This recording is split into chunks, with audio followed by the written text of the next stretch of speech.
Hello, it's Zoe, and welcome back to the Mischief Movement podcast, your weekly inspo for people looking for more hell yeah in their life.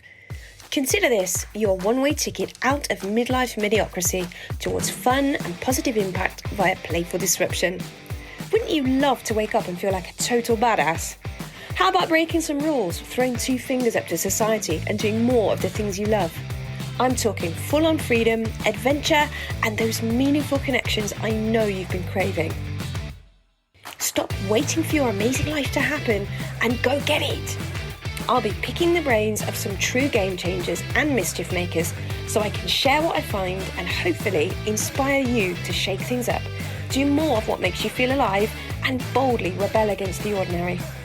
I've no idea what I'm doing, to be honest, but I've got a mission and I'm here to start a movement. It's going to be quite the adventure. Care to join me? Okay, here goes. Hey, well, we've hit 12 episodes already, and I always said that when I got to a dozen, that for me was a whole damn season. So I thought it might be opportune to just take a pause at this point and revisit some of the fantastic learnings and insights this first season has given us before I call it a day on this little podcasting adventure. What? Just kidding. Just testing to see if you were listening. I'm not going anywhere. We've only just begun, and I'm having way too much fun to quit now. I said in my trailer that I wanted to help those of you feeling frustrated, stuck, or simply living a life void of fun. And from the feedback you've given me so far, it seems like my message resonates, especially with my fellow midlifers. It's so hard to juggle all the things and still meet our own needs and feel filled up, isn't it? But I fiercely believe in this idea of rebelling against the ordinary. I don't like words like hustle or the idea that we have to fight for success, but I do think a key part of getting what we want lies in our capacity to be intentional and a bit self-disciplined.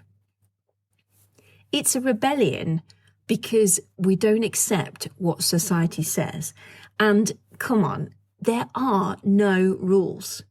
And the sooner we acknowledge and embrace this fact, the sooner we can get on with creating a life we love based on our own individual circumstances. That's the disruptive part. That's the thing I get excited about. What if we could reimagine our day-to-day lives in some way and turn the mundane bit on its head? I say reimagine because it doesn't have to mean constructing a whole new life and walking away from an existing one. It can be amplifying a mediocre one into something that's fucking amazing.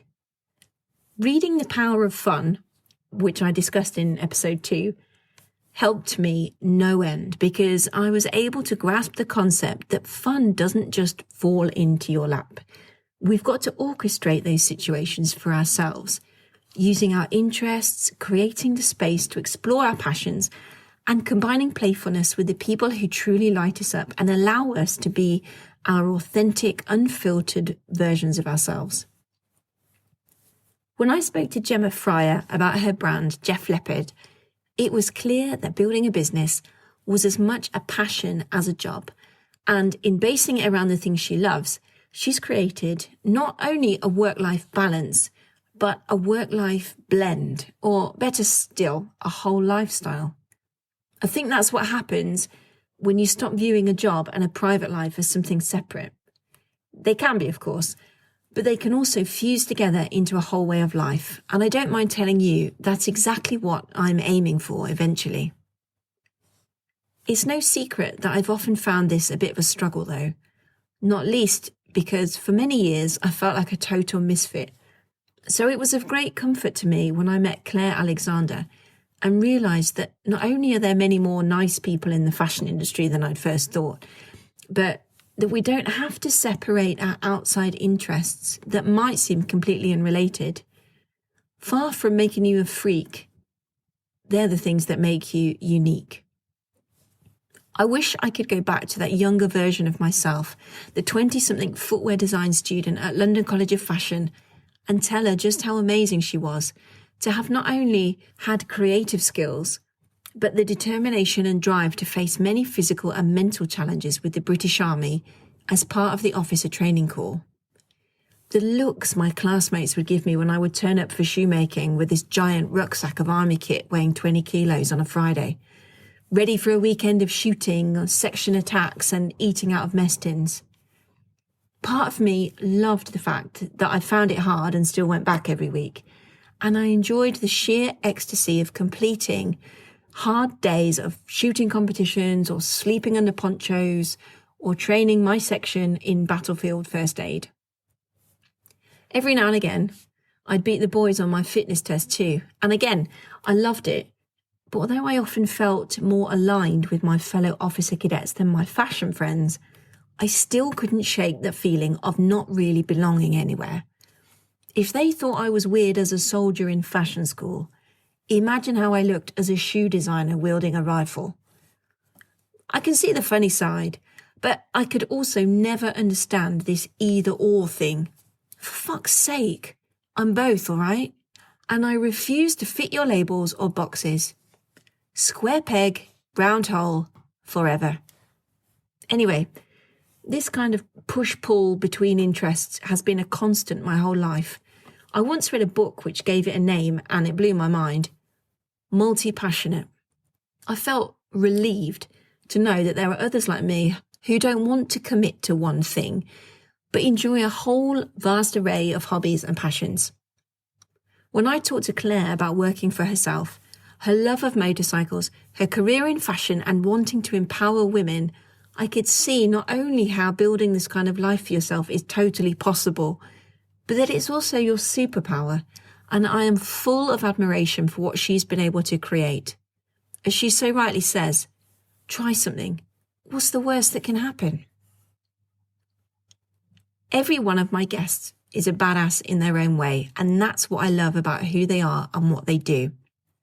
My episode with Sophie inspired a lot of you to get in touch and let both of us know just how much her story has affected you. In one instance, a listener confided in me that hearing Sophie's experience of stage 4 cancer had helped answer a question she'd had about her late father's battle with the disease, and she felt comforted knowing this for the first time since his passing. It's for moments like this that I am so unbelievably happy to have started the podcast, and even more grateful to have you listening in and sharing it. It truly is bringing me the meaningful connections I'd been longing for, the freedom to express myself, and the adventure of trying something new, no matter how bad I am at the beginning and with no defined outcome. This is very much the sentiment I spoke of in the episode entitled A Leap of Faith. It totally is like I'm fumbling around in the dark some days, but I don't mind that because it's fun, it's meaningful, and I'd like to think I'm having a positive impact in some small way. In many ways, I feel like this is exactly what Jenny is doing on her journey with Ride Like a Girl.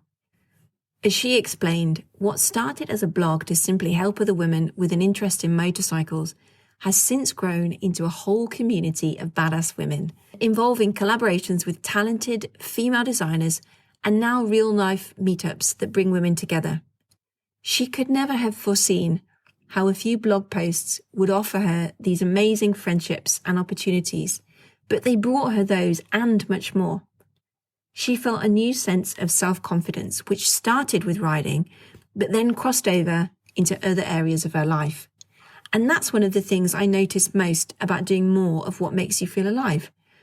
They have this impressive knock-on effect like a row of dominoes. It doesn't take much to make the next one fall. Confidence was a big part of my conversations with both Sarah Bell and Kat from Vandal Kids.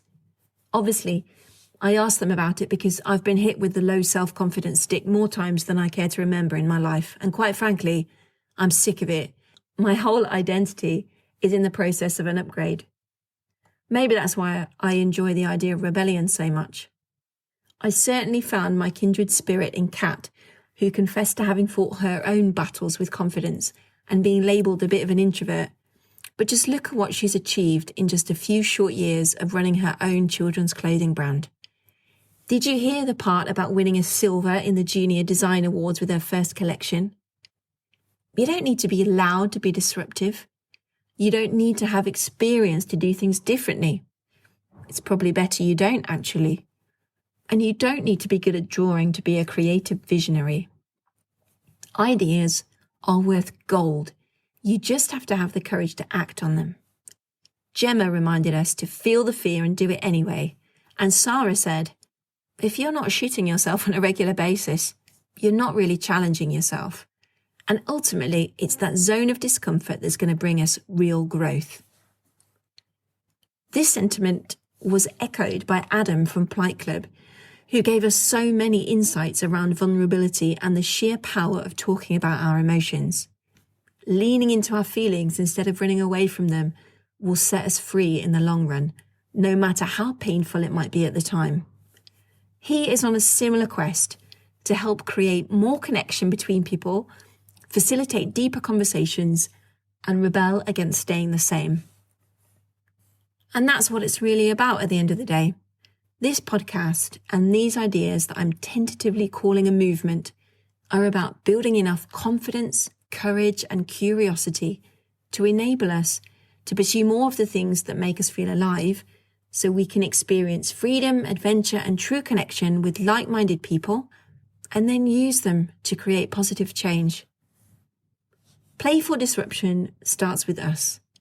It starts with the tiny changes we make in our own lives that take us slowly out of that comfort zone and into the sweet spot known as the stretch zone.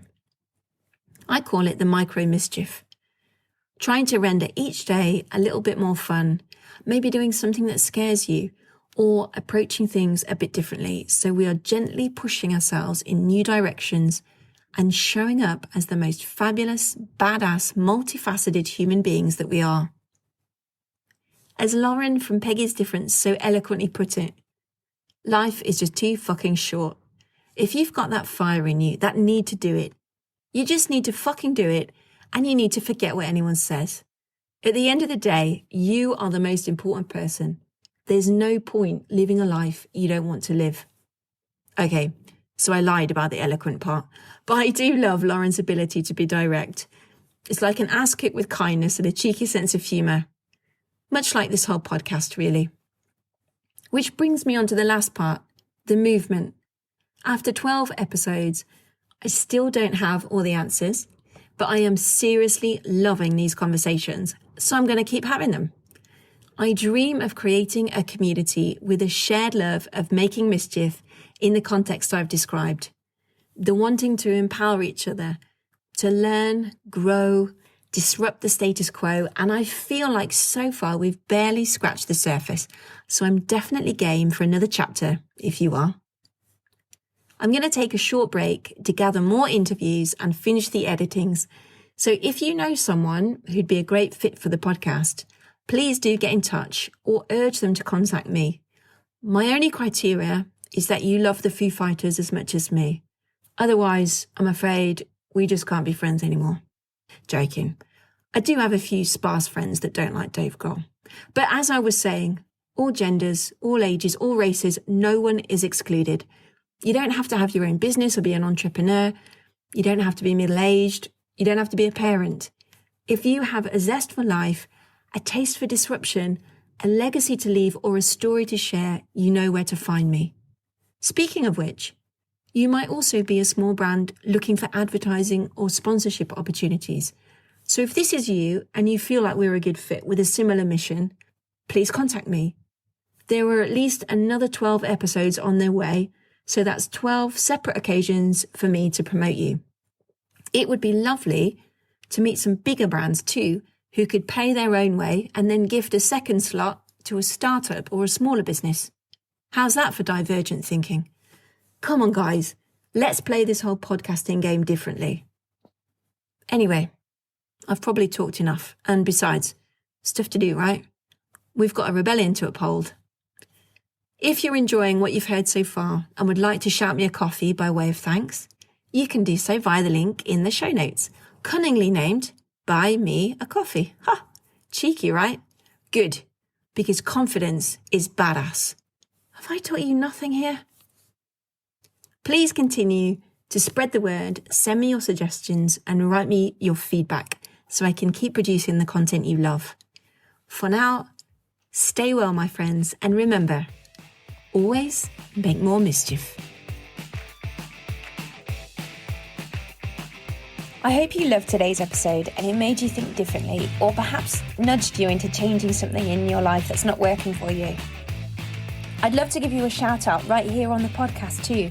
So let me know what you think, what you'd like to hear more of, or how you've been inspired by what you've heard.